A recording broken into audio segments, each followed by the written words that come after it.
Olá pessoal, tudo bem? Vamos começar a nossa aula do segundo ano de Biologia. Eu sou o professor Marcelo e hoje vou dar aula sobre metodologia científica, o senso comum. Então, para se falar de senso comum e de metodologia científica, é necessário que nós falamos primeiro sobre a questão da investigação científica. Para falar sobre investigação científica, nós temos que falar do método científico. Então, existe a observação de um fato e formulação de problema por meio de perguntas originais, elaboração de hipóteses, possíveis soluções que resolvam o problema e de previsões que possam ser testadas. Realizações de observações ou experimentos controlados para testar hipóteses. Experimento controlado, realizado em condições em que se procura controlar aí a interferência de algum fator nos resultados. Então, para se começar a estudar metodologia científica, primeiro é necessário seguir um conjunto de regras para você chegar até um denominador comum. Essas regras têm que ser seguidas à risca, para a gente não termos erro, de, por exemplo, chegarmos a uma conclusão errada ou incomum. Então, primeiro nós devemos fazer uma observação do que se está sendo estudado. Depois, temos que fazer perguntas. Será que é isso? Será que é aquilo? Depois, temos que levantar hipóteses, que são possíveis soluções. E depois, nós temos que fazer um grupo de experimento. Esse grupo de experimento, ele pode ser um experimento controlado. Por último, fazemos uma análise de tudo aquilo que nós vimos dessa observação, pergunta, hipótese, experimento. E por último, nós vamos chegar a essa conclusão desse estudo de metodologia científica. Bom, falando sobre o experimento controlado, esse experimento controlado ele é realizado em condições em que se procura controlar a interferência de algum fator nos resultados. Possui um grupo de controle, não sofre influência do fator que se quer testar e serve de comparação, e o grupo aí experimental, que se faz alteração em um fator a ser testado. Depois temos as análises dos resultados, em seguida uma conclusão que dá uma hipótese mais aceita ou reformulada. Conforme nós estamos vendo aí na figura, nós temos aí duas plantinhas, Nós temos aí um que eu chamo de grupo de controle. Esse grupo de controle, ele não sofre influência do fator que quer se testar, que serve de comparação. E nós temos aí também desse lado essa outra plantinha que é um grupo experimental, que se faz uma alteração ao que quer ser testado. Então, vamos observar. Nós temos duas plantinhas, No grupo de controle, eu coloco uma solução com todos os nutrientes. No grupo experimental, eu coloco uma solução com nutrientes a menos o magnésio. Ou seja, eu coloco todos os nutrientes menos o magnésio.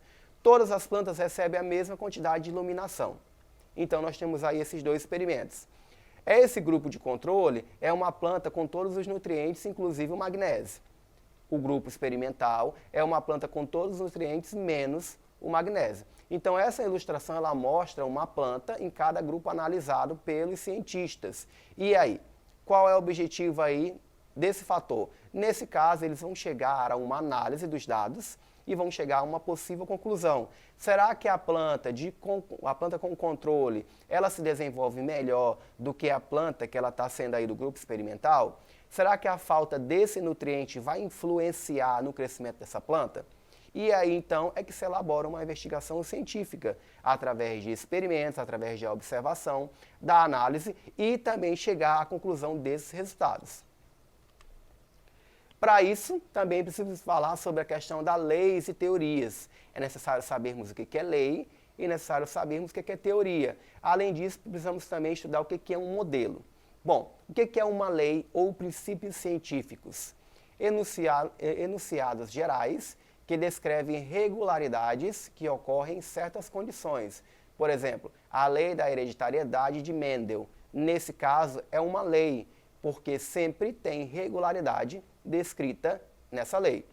Uma teoria é um conjunto de leis, conceitos e modelos com o qual é possível explicar diversos fenômenos. Por exemplo, a teoria da evolução de Darwin.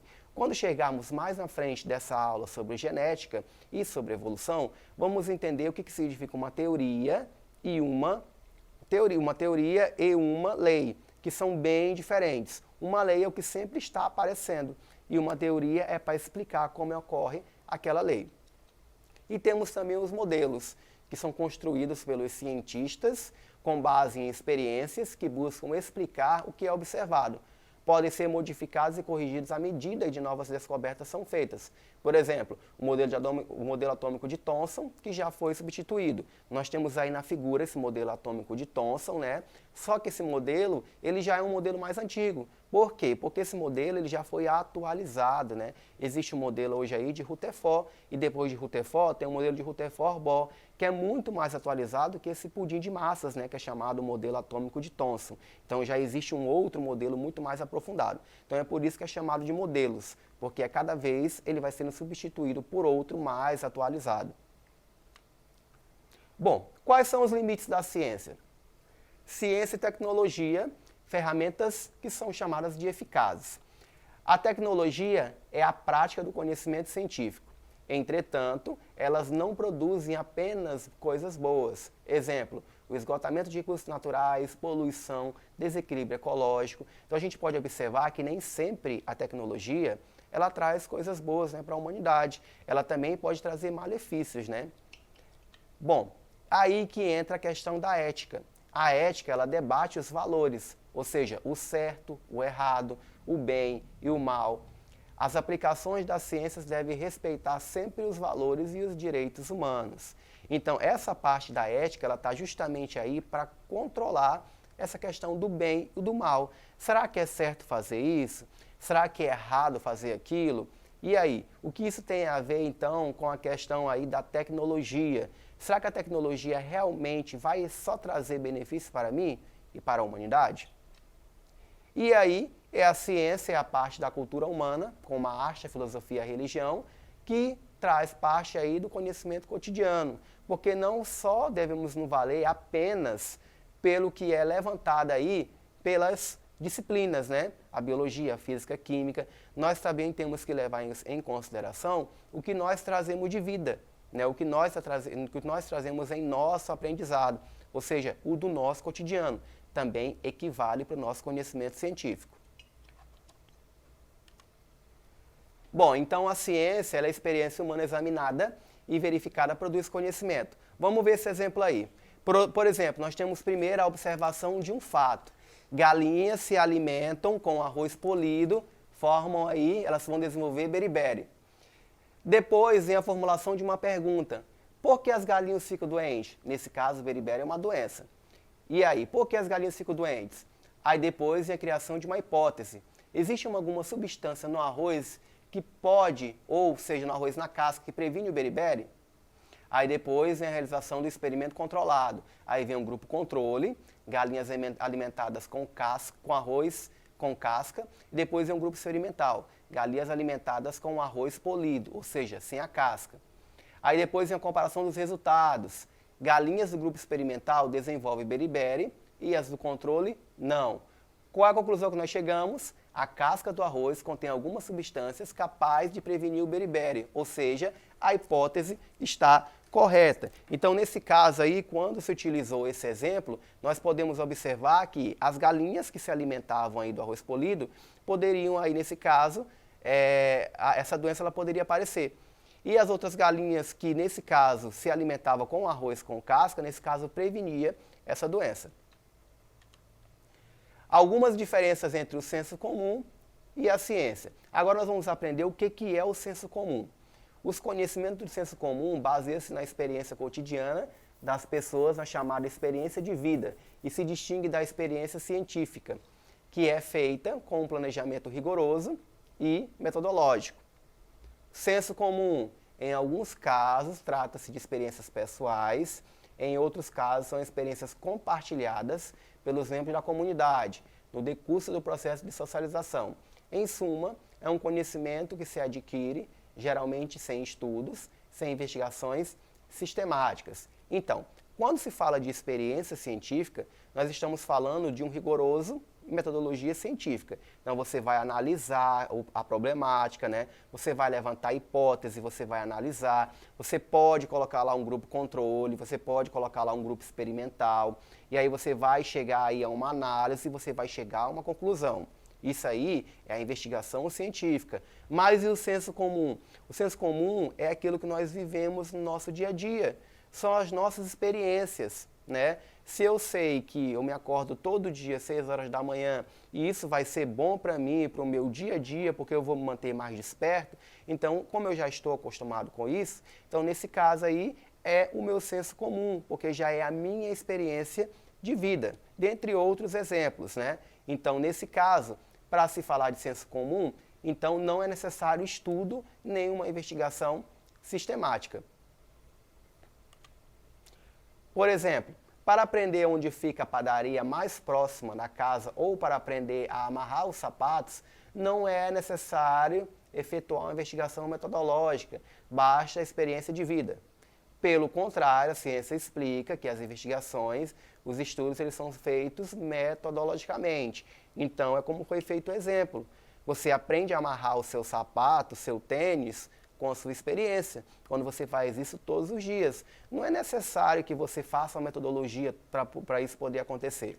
Outro exemplo, de outra forma, como se poderia descobrir a temperatura média de um planeta tão distante como Mercúrio? Como é que a simples experiência de vida poderia permitir a descoberta de que a luz do Sol leva 8,33 minutos para chegar à Terra? Então, nesse caso aí, já entra a questão da investigação científica. Nós não temos experiência para saber se o planeta realmente, o Mercúrio, né, nesse caso aí, ele é tão distante ou se o Sol realmente, né, a gente sabe que é quente porque ele pega na nossa pele, né? Mas isso aí tem que fazer uma investigação científica aí bem a fundo. Bom, aí nós temos a biologia como ciência, né, que aí nesse caso são procedimentos científicos, busca resposta através de perguntas, levanta a hipótese ela é dedutiva, né, ela tem uma ciência descritiva e tem uma narração mais histórica. Então, primeiro, faça uma pergunta, formule uma hipótese, faça uma observação, analise os resultados, teste a hipótese, né, escreva suas conclusões. Elas dão suporte à sua hipótese? Sim, então formule uma hipótese. Ou, aliás, não, então formule uma outra hipótese. Se sim, comunique e chegue, então, aos resultados. Vamos agora treinar no exercício, vamos ver o que nós aprendemos aí nessa aula. Questão número 1. Quando procuramos respostas científicas para um determinado fenômeno que ainda não foi estudado, qual o primeiro passo que devemos tomar de acordo com o método científico? Letra A. Produzir hipóteses. B. Criar uma teoria. C. Fazer deduções. D. Observar. Ou E. Generalizar. E aí, o que você aprendeu, hein? Resposta certa, então, letra D. Observar. Questão número 2. Ao analisar um fenômeno biológico, o cientista sugere uma explicação para o seu mecanismo, baseado-se na causa e no efeito observado. Esse procedimento, vamos lá, então nós temos que ver aí, nós temos que dar como resposta a soma dos números das assertivas corretas. Primeiro, fazer parte do método científico. 2, é denominado formulação de hipóteses. 4, deverá ser seguido de uma experimentação. 8, deve ser procedido por uma conclusão. E aí, o somatório deu o quê? Primeiro, faz parte do método científico e é denominado formulação de hipóteses. Então, chegamos aqui ao final da nossa aula. Espero que vocês tenham gostado. Para mais informações, acesse a plataforma Eduque. Muito obrigado.